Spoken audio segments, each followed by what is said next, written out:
Baik, saya lanjutkan tentang pendekatan kebudayaan.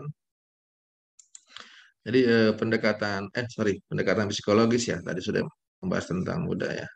Pendekatan psikologis ini merupakan pendekatan yang bertujuan untuk melihat keadaan jiwa pribadi-pribadi orang yang beragama. Nah, kita kan sudah mengarahkan kepada pendekatan psikologis terhadap agama. Nah, dalam pendekatan ini menarik kita sebagai mahasiswa atau dosen meneliti keadaan jiwa manusia dalam hubungannya dengan agama. Ada pakar yang eh, sangat otoritatif kalau bicara tentang psikologi eh, keagamaan, yaitu ada namanya Prof. Zakia Darajat. Jadi kita bisa melihat dengan pendekatan psikologi ini untuk menjelaskan fenomena keberagaman manusia yang dijelaskan dalam mengurai keadaan jiwa manusia. Perilaku seseorang, eh, tingkah laku seseorang itu tampak lahiriah terjadi karena dipengaruhi oleh keyakinan yang dia miliki. Jadi kita dalam sehari-hari kita ini bertingkah laku itu karena tergantung oleh keyakinan yang kita anut. Seperti ketika kita berjumpa, kemudian saling mengucapkan salam, kemudian eh,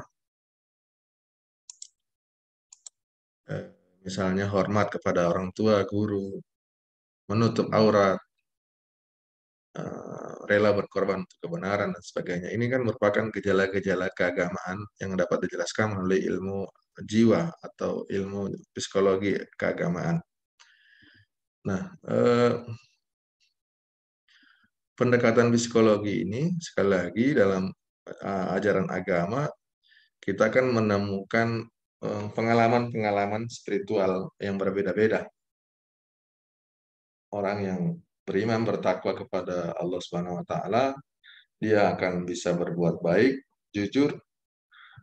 Bisa juga sebaliknya, orang yang kelihatannya beriman bertakwa tapi dia bisa berlaku tidak baik.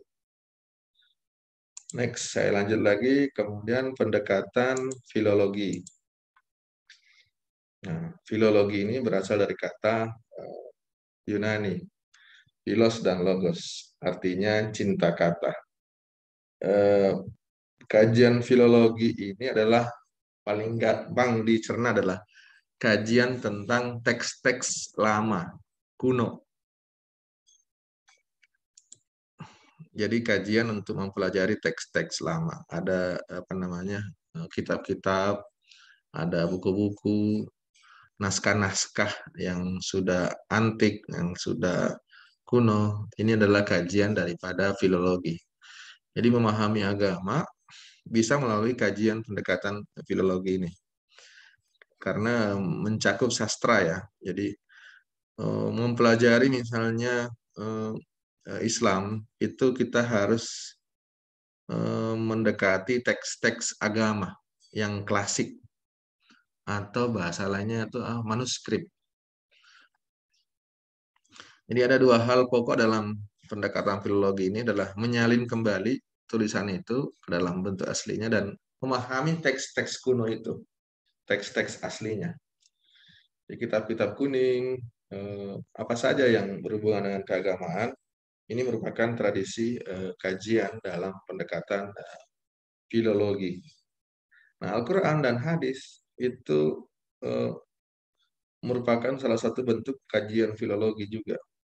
Kita akan misalnya kalau teman-teman belajar apa ya, belajar dalam ulumul Quran, kita akan menemukan bagaimana sejarahnya penulisan Al-Quran. Ya kan, penulisan Al-Quran itu kan nggak pernah diperintahkan oleh Nabi. Nggak pernah diperintahkan oleh Nabi.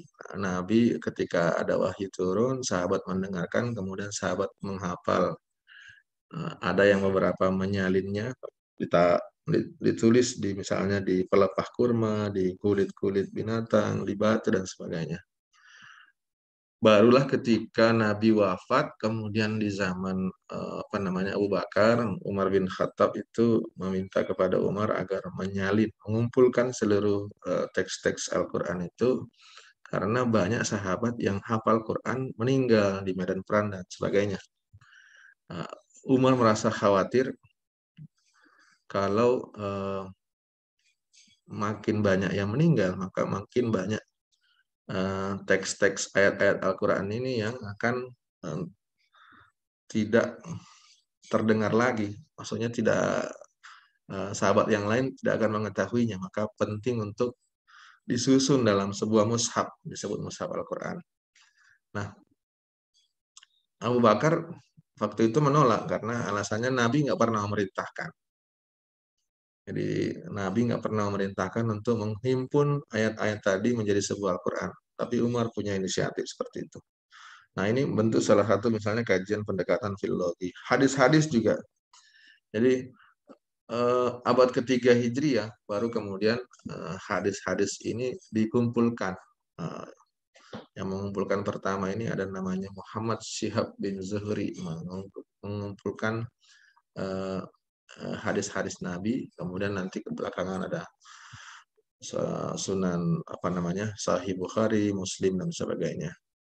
Jadi ini contoh bentuk kajian filologi ya. Nah, di sekeliling kita mungkin banyak teks-teks kuno, teks-teks yang berbahasa Arab, Jawa Pegon dan sebagainya, Arab Pegon dan sebagainya. Nah, ini penting juga untuk memahami agama karena kita bisa belajar agama dari teks-teks kuno tersebut. Nah, selanjutnya pendekatan yang disebut dengan pendekatan multidisipliner. Jadi pendekatan multidisipliner ini adalah pembahasan lintas disipliner tanpa adanya kolaborasi. Jadi begini, tadi kan banyak sekali jenis-jenis keilmuan, atau minggu lalu juga sudah kita bahas tentang pendekatan apa misalnya antropologi, pendekatan teologi. Nah, ini pendekatan kan bukan kajian keagamaan kayak pendekatan sejarah, itu kan ilmu-ilmu umum ya, antropologi. Nah, ini kan namanya menggabungkan antropologi, pendekatan hukum, pendekatan sejarah dalam memahami Islam. Ini yang disebut dengan pendekatan multidisipliner.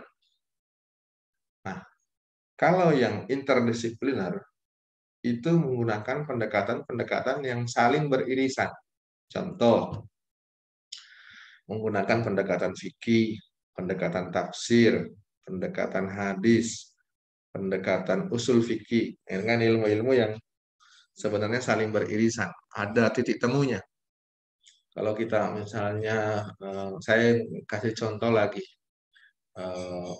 pendekatan memahami misalnya yang terjadi saat ini ya, vaksin atau COVID. Jadi kan kita bisa mendekati dengan kajian fikih. Oh, misalnya nih, ada yang mengatakan vaksin itu mengandung zat yang haram. Karena mengandung misalnya dari hewan yang najis. Nah, dalam kajian fikih kan kalau ada yang dalam masa darurat ya bisa dipakai vaksin tersebut karena dalam keadaan darurat dan itu dalam rangka menyelamatkan jiwa, menjaga kesehatan dan menyelamatkan banyak orang.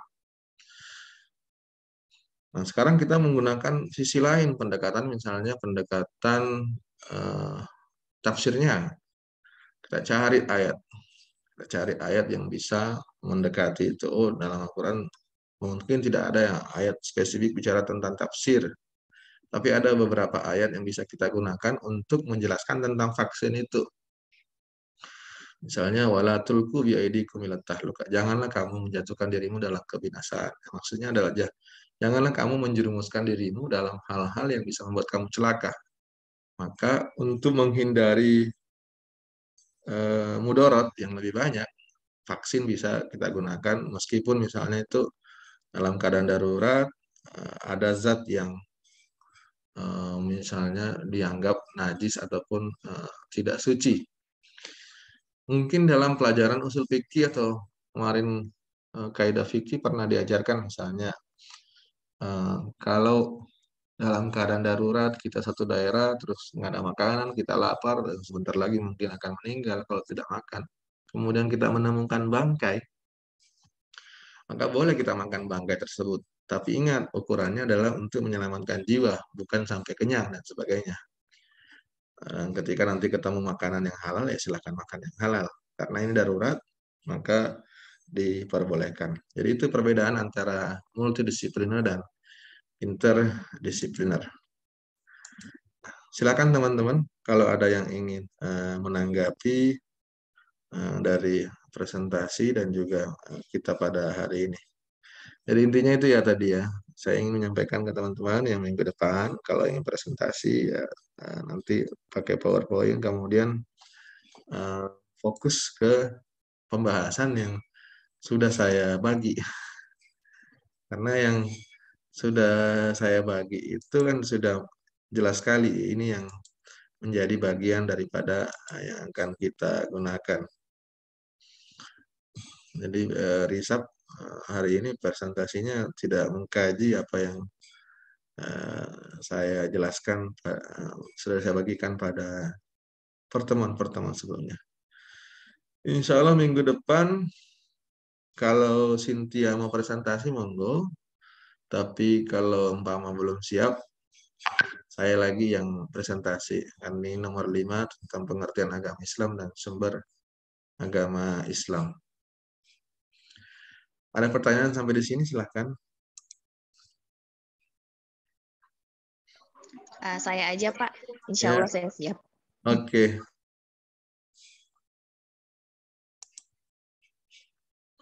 Oke. Ada pertanyaan lagi? Kalau nggak ada, kita cukupkan sampai di sini. Nanti kita lanjut diskusi boleh di grup WA. Silakan kalau ada yang bertanya.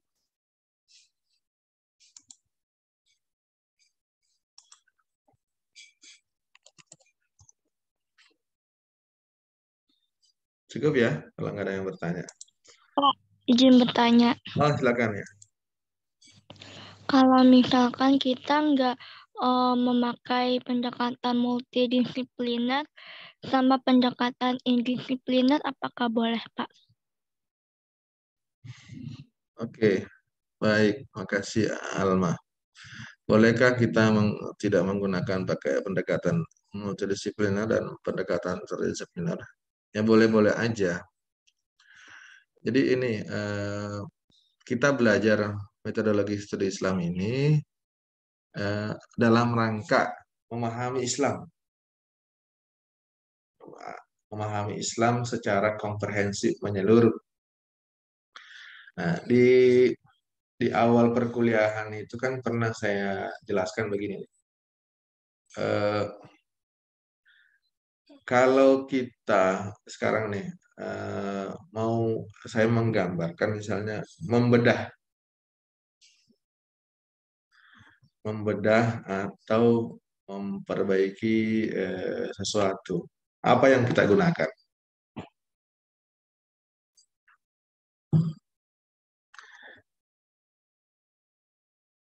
Jadi misalnya nih saya mencontohkan Islam itu seperti kue kue tar ya. Kalau saya ingin memahami, menikmati kue itu, saya pakai apa? Alat. Pakai alat ya. Sendok. Ya, ada yang pakai sendok, ada yang pakai pisau, apa lagi? Pakai tangan Pak. Baik. Nah, begini nih ya. Jadi itu ini maksudnya. Jadi kita memahami Islam itu ada kalau bahasa penelitiannya itu namanya pisau analisis. Pisau analisis. Nah, saya kasih contoh nih sekarang. Kita menggunakan pendekatan psikologi. Teman-teman sering nggak menemukan teks hadis yang mirip sama? Misalnya nih ada seorang sahabat datang ke Nabi, kemudian bertanya, wahai Nabi, perkara apa yang paling utama. Kemudian Nabi menjawab, sholatlah tepat pada waktunya. Di lain waktu kita membaca ada hadis lagi, redaksinya sama. Sahabat datang bertanya lagi pada Nabi, wahai Nabi, perkara apa yang paling utama atau amalan apa yang lebih utama? Kemudian Nabi menjawab, bersedekah dengan tetanggamu. Besoknya lagi atau kemudian beberapa hari lagi kita akan membaca sebuah hadis ada, wahai Nabi, perkara apa yang lebih utama? Kemudian Nabi menjawab, hormati orang tuamu. Nah, teman-teman kalau membaca teks hadis yang mirip-mirip begini, apa yang teman-teman bisa simpulkan?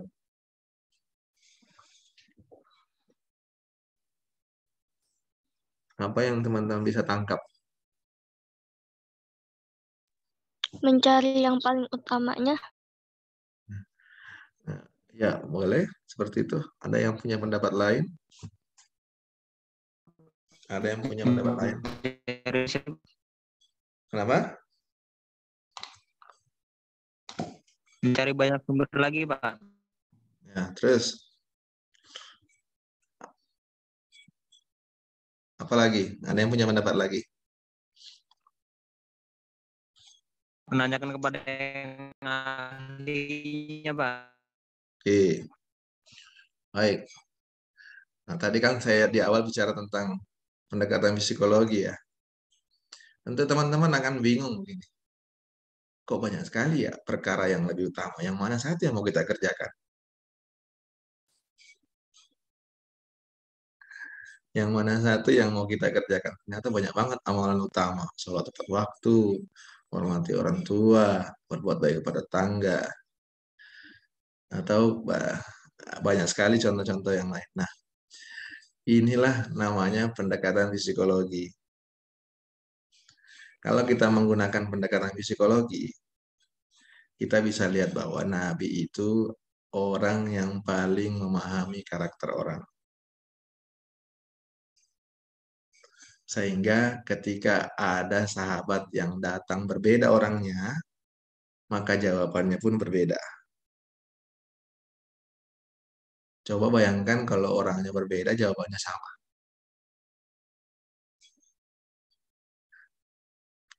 Orangnya berbeda, jawabannya sama. Nah, Nabi itu memahami karakter sahabat, orang yang datang kepadanya. Misalnya nih, ada yang datang kepada dia dapat informasi atau dia bisa membaca, orang ini sholatnya nggak tepat waktu. Maka Nabi menjawab, perkara yang paling utama adalah sholatlah tepat pada waktunya. Datang lagi sahabat, Nabi bisa membaca karakter, memahami psikologinya. Oh, ini sahabat ini tidak baik hubungannya dengan tetangganya. Maka Nabi akan menjelaskan, perkara yang paling utama adalah berbuat baik kepada tetangga. Man kana yu'minu billahi wal yawmil akhir falyukrim jarahu. Barang siapa orang yang beriman kepada Allah dan hari akhir, maka muliakanlah atau berbuat baiklah kepada tetangga. Ada lagi sahabat yang datang bertanya, kemudian Nabi melihat, oh ini dia tidak bisa menghormati tamunya. Maka yu'minu billahi wal yawmil akhir falyukrim daifahu. Siapa yang beriman kepada Allah dan hari akhir, maka muliakanlah tamumu. Nah, ini kalau kita menggunakan pendekatan psikologi. Enak kan memahami agama itu? Oh iya ya, ternyata Nabi menyampaikan jawaban berbeda-beda menggunakan pendekatan ini sebenarnya. Nah, jadi boleh apa enggak menggunakan pendekatan multidisipliner dan interdisipliner? Boleh, tapi saya menganjurkan kita banyak tahu pendekatan agar tahu memahami sebuah fenomena keagamaan. Contoh yang seperti ini kan, COVID dan sebagainya. Kita harus bisa banyak menggunakan pendekatan, banyak macam pendekatan. Bukan cuma pendekatan keagamaan. Oh ini wabah dan sebagainya. Coba kalau kita nggak menggunakan pendekatan ilmu kesehatan. Apa yang terjadi? Cukup nggak agama menjadi jawaban daripada COVID ini? Enggak. Enggak kan? Tentu kita akan menggunakan pendekatan multidisipliner. Ilmu-ilmu umum, ilmu kesehatan, kita lihat. Oh gini. Pendekatan ilmu hukum, oh, bisa kita lihat seperti ini. Jadi semua fenomena yang terjadi dalam agama enak kalau kita bisa lihat dari berbagai macam tinjauan pandangan. Contoh yang saya paling gampang nih, mata kuliah katakan MSI. Saya dari awal saya bilang, silakan beli buku yang berbeda. Coba kalau bukunya seragam. Gimana memandang mata kuliah ini? Sama semua. Nah, Ilmunya itu. sama semua kan akhirnya referensinya. Tapi kalau bacaannya banyak, oh saya pinjam bukunya dia, bukunya berbeda. Maka diskusi kita ini akan hidup. Makanya gunakan buku yang saya share dan buku-buku teman yang lain berbeda itu. Mari kita baca untuk menggunakan dipakai dalam diskusi forum ini. Jadi kan enak, banyak disiplin ilmu yang bisa kita dapatkan, banyak disiplin buku yang bisa kita dapatkan. Baik, ada lagi yang ingin bertanya?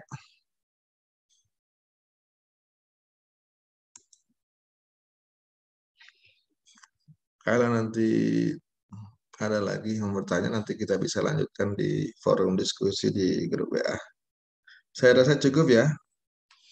Insya Allah kita akan ketemu minggu depan. Kalau Cynthia siap, minggu depan Cynthia yang presentasi. Baik. Cukup, terima kasih atas kehadirannya. Lebih dan kurangnya mohon dimaafkan. Allahumma muwaffiq ila aqwamit thoriq. Assalamualaikum warahmatullahi wabarakatuh. Waalaikumsalam warahmatullahi Waalaikumsalam warahmatullahi wabarakatuh. Masih banyak Pak Naib. Ya, sama-sama. Ya, sama-sama. Sehat-sehat semua. Pak.